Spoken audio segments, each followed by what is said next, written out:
Hi everyone, it's Chris at Gardening Express here, out on the nursery again today, and I'm perhaps with one of the more iconic plants of spring you may have seen around in sort of the towns and cities across the UK. It's a magnolia, but not any old magnolia, you know. This is Magnolia Yellow River. There's other yellow flowered magnolias as well. They start deep yellow in bud, and then they fade to this sort of an open up as this soft primrose colour. So it's really nice and unusual, different form of magnolia than perhaps the traditional whites, pinks you may have seen around.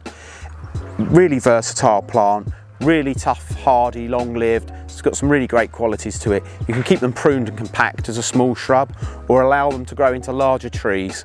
You may well have seen larger trees around in sort of parks, and you know, the councils used to plant them about 30-40 years ago, and there's some really big ones around on a few roundabouts in the UK of the more traditional varieties, but I don't think I've seen any yellow rivers many places before. So yeah, if you want something a little bit unusual and a nice magnolia, have a look at Magnolia Yellow River. Thanks very much, and I'll see you next time.